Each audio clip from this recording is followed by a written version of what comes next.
जो जैसे हमने शुरुआत की थी कार्यकर्ताओं सम्मेलन से, उनसे बातचीत करके, और आज उनका सभी का हम धन्यवाद कर रहे हैं।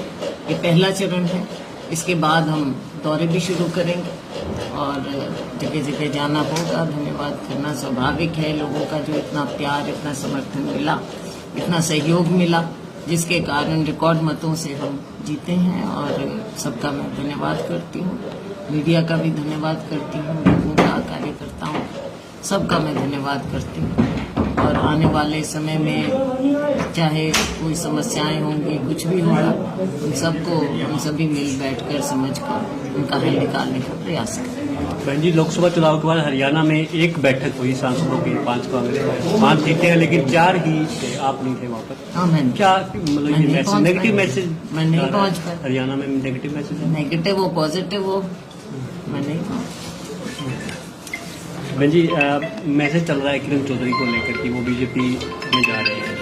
मुझे लगता है ये ऐसे ही फैलाई जा रही है बात। राज्यसभा का भी चल रहा है कि राज्यसभा में भेजेंगे, और पता नहीं क्या क्या चलता है इसमें, तो मीडिया, सोशल मीडिया क्या 26 जून को हरियाणा की विधानसभा को लेकर की बैठक है, राम खड़गे दिल्ली में।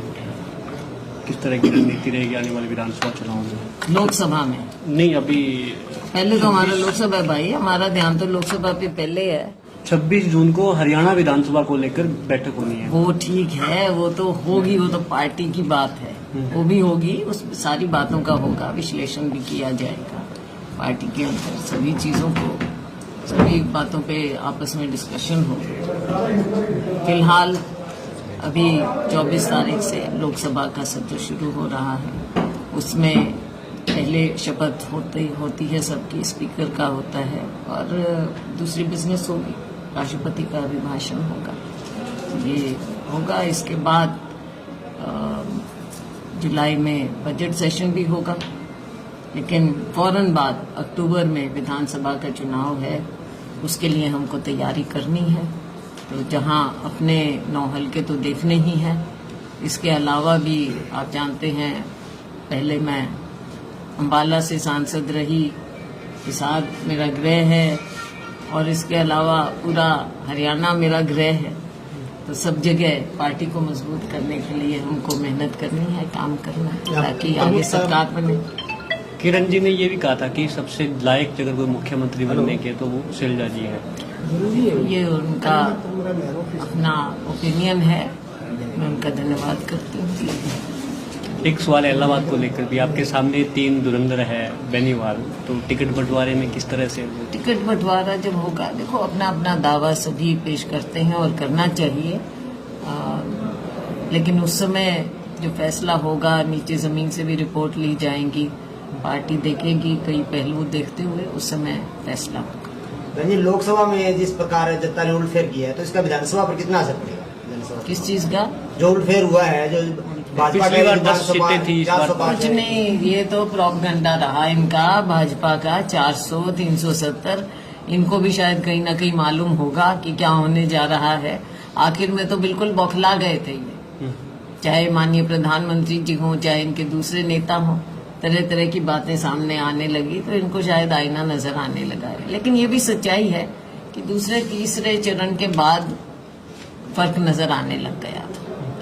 फिर भी इन्होंने मीडिया कंट्रोल किया, सेंट्रल जो मुख्य मेन स्ट्रीम मीडिया है, और एग्जिट पोल में भी झूठ थोपने की कोशिश की गई, लेकिन एग्जिट पोल भी सारे गलत साबित हुए। जब जनता, देखो लोकतंत्र में हम हमेशा कहते थे कि जनता जो कहे वही होना चाहिए, जनता जिसको चाहे वही आगे आना चाहिए, लेकिन ये लोग लोकतंत्र में विश्वास नहीं रखते, तभी इनको, चाहे सरकार इनकी बन गई है, लेकिन नैतिकता के आधार पर ये हारे। खुद भाजपा की सीट कहाँ 370, कहाँ 240 आ गए, ये तो असलियत सामने दिख गई ना, आईना दिखा दिया जनता ने। हरियाणा का विधानसभा चुनाव किस तरह से लड़ा जाएगा? कोई प्लान बना हो? कोई जो प्लानिंग है, प्लानिंग बन रही है। हम सभी लोग जमीन पर लोगों के बीच में जाएंगे और पार्टी की बात रखेंगे। टिकटों के बंटवारे में मेरिट होगा या फिर हिस्सेदारी होगी सभी नेताओं की? देखो, मेरिट नंबर 1 होनी चाहिए, आगे देखेंगे। मैं मेरा की राजनीति ना चले और मेरिट आए आगे। मेरिट के आधार पर बढ़ती है तो कांग्रेस सत्ता में आ सकती है? तो पहले भी कहा, लोकसभा में भी मैंने कहा, अगर मेरिट के आधार पर बढ़ती टिकटें तो हम 10 की 10 सीट भी जीत सकते थे।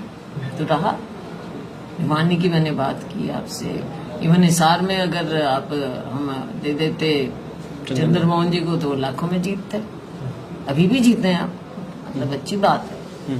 लेकिन भिवानी में हम सीट क्यों आ रहे? वे श्रुति को देते हो लाखों में जीतते। गुड़गांव में अगर हम कैप्टन अजय को दे देते, अहिरवाल है, तो हम बिल्कुल जीतते।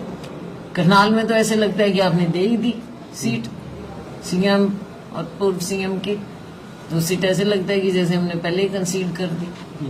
तो ये चीजें तो हैं ना कुछ। अब आप देखो कि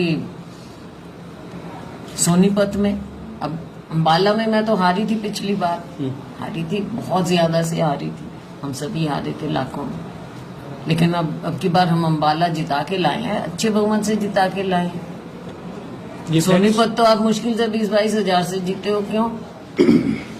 ये फैक्ट्स रखे गए हैं हाईकमान के सामने। मैं तो कह रही हूँ सब जगह गलत थोड़े। ये सिर्फ मीडिया प्लेटफॉर्म पे ही है? मीडिया प्लेटफॉर्म तो देखो लास्ट प्लेटफॉर्म होता है पार्टी हाईकमान में हर जगह।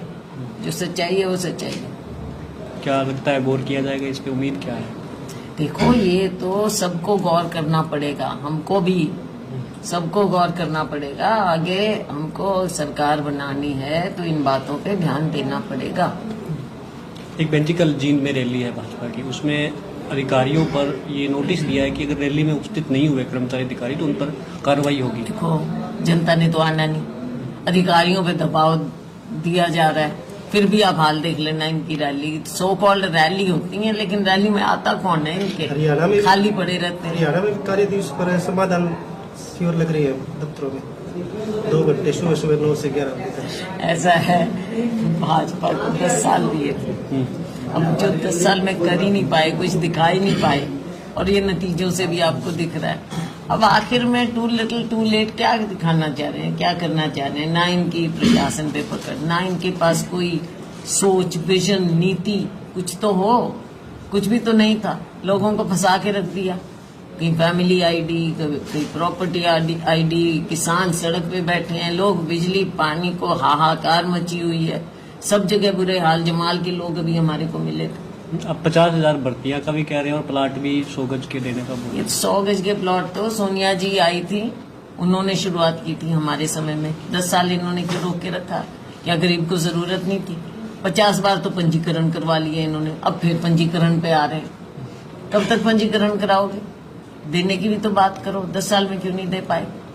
अब तो केवल वही वापस पुरानी खोखली घोषणाएं हैं, खोखली घोषणाएं, कुछ नहीं मिलना। आप धन्यवाद के लिए आए हैं। धन्यवाद। देखो मैं सबसे पहले एलनाबाद के लोगों का, एलनाबाद आसान सीट नहीं मानते थे, लेकिन एलनाबाद में सभी ने मिलकर मेहनत की है, जमीन पे मेहनत की है। और सबसे पहले तो लोगों का धन्यवाद करूंगी मैं, एलनाबाद के लोगों का, जिन्होंने इतना प्यार, इतना समर्थन मुझे दिया। और मुझे यहाँ से कम नहीं होता, ये नहीं है कि 1-2 हजार से जिता दिया होगी, चलो हमने तो जिता दिया, और अच्छी तरह से प्रचंड बहुमत 27,000 से ज्यादा वोटों से जिताया। तो मैं तो एलनाबाद के लोगों की ऋणी हूँ, धन्यवाद करूंगी। हमारे कार्यकर्ताओं की, हमारे सभी साथियों की मैं ऋणी हूँ, उन्होंने मेहनत की। और मैं मीडिया का भी धन्यवाद करूंगी, मीडिया का सहयोग हमें रहा, सबका मैं धन्यवाद करूंगी। सबने अपना चुनाव समझकर ये चुनाव लड़ा और हर वर्ग ने हमारा साथ दिया, तो मैं छत्तीस बिरादरी का सबका धन्यवाद। बहन जी, एक आखिरी सवाल है कि विपक्ष ने मुद्दा भी बनाया था कि आपका सताई पता नहीं है सिरसा में, देखो ये अभी विपक्ष 5 साल के लिए रहेगा। सैलजा इन लोगों से बहुत पुरानी है यहाँ पे, और पुश्तों से पुरानी है, तो ये कोई सवाल में सवाल नहीं मानती। मैम एक एलनाबाद का सवाल, जैसे यहाँ पे कोई नेशनल हाईवे नहीं है और एक रेल की समस्या है सिरसा से एलनाबाद, 5-4 बार उसका मतलब सर्वे भी हो चुका है, लेकिन उसके बाद लेकिन केंद्र सरकार की नीति ऐसी है, इन्होंने कुछ करना नहीं, कुछ किया नहीं। ये तो जब टाइम बदलेगा तभी आप बैठो सिंह, ये तो जब टाइम बदलेगा, बदलाव आएगा, तभी हम ये करेंगे, आवाज हम उठाएंगे। सबसे पिछड़ा क्षेत्र है कि एलनाबाद जो है सबसे पिछड़ा क्षेत्र है। बिल्कुल मैं मानती हूँ। विकास के पानी तक देखो, चुनाव में भी लोग बेचारे बैठे रहे, और कहाँ राजस्थान के बिल्कुल छोर पे हम लोगों हैं। ने शैलजा को इतना समर्थन दिया, कितनी उम्मीदें कर सकते हैं? बिल्कुल उम्मीद करें, हमारी सरकार भी बने, राज्य सरकार बने, और उसके बाद ये तकरीबन देखो सब चीजें जो है रेलवे और उसके बाद भी मैं करती- हाँ वही दिक्कत है ना, सबसे ज्यादा मूलभूत तो पानी, बिजली, ये बुरे हाल है। Thank you ma'am. करेंगे भाई काम, ये कोई घोषणाओं की बात नहीं है।